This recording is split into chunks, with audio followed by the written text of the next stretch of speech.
매일 아침 말씀 2025년 10월 28일 화요일 아침입니다. 오늘 우리에게 주시는 하나님의 말씀은 스가랴 9장 1절에서 17절까지의 말씀입니다. 하나님의 시선이 머무는 사람이라는 제목으로 함께 말씀의 은혜 나누도록 하겠습니다. 말씀의 핵심 구절은 9절과 10절 말씀입니다. 시온에 따라 크게 기뻐할지어다. 예루살렘에 따라 즐거이 부를지어다. 보라, 내 왕이 내게 임하시나니 그는 공의로우시며 구원을 베푸시며 겸손하여서 나귀를 타시나니 나귀의 작은 것 곧 나귀 새끼니라.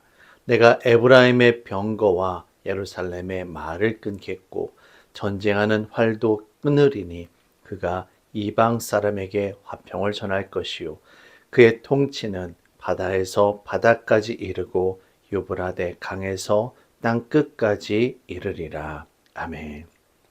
스가랴 9장의 말씀은 크게 두 부분으로 나누어서 살펴볼 수가 있습니다.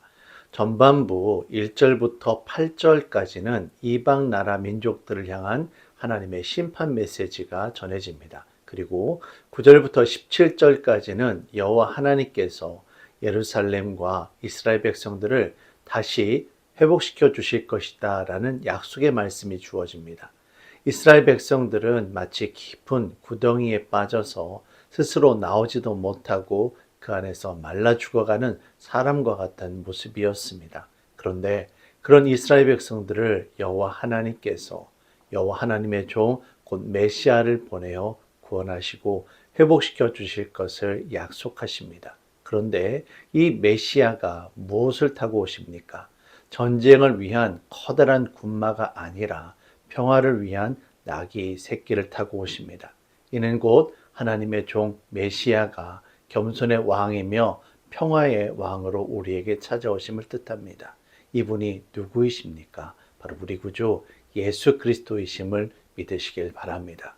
예수 그리스도께서 찾아오심으로 말미암아 세상은 놀라운 아버지 하나님의 평화, 그 은혜를 경험하게 될 것입니다. 때로 우리들의 삶 가운데 어떤 일이 일어나는지 우리가 잘 모를 수 있습니다. 하지만 우리가 아버지 하나님께서 베풀어 주시는 은혜에 대한 감사의 시선으로 바라보느냐, 아니면 불평, 불만으로 그런 시선으로 바라보느냐에 따라서 우리의 인생은 전혀 다른 의미로 펼쳐질 수가 있습니다.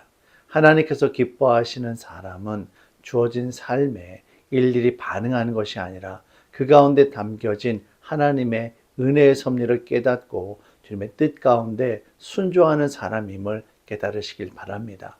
오늘 우리에게 필요한 것은 물질도 힘도 아닙니다. 어린 나귀 새끼를 타고 우리에게 찾아오신 예수 그리스도의 은혜가 필요함을 믿으시길 바랍니다. 오늘도 하나님의 시선으로 우리의 삶을 바라보고 은혜 가운데 믿음으로 승리하는 저와 여러분들이 되시기를 주의 이름으로 축원합니다. 사랑의 주님, 우리의 인생이 때로는 전쟁과도 같고 정말 힘들고 어려울 때가 있습니다. 그러나 그 가운데 평화의 주님이 찾아오셨고 그 주님의 은혜로 말미암아 우리가 오늘도 하나님의 인도하심과 보호하심 가운데 살아갈 수 있음을 믿습니다.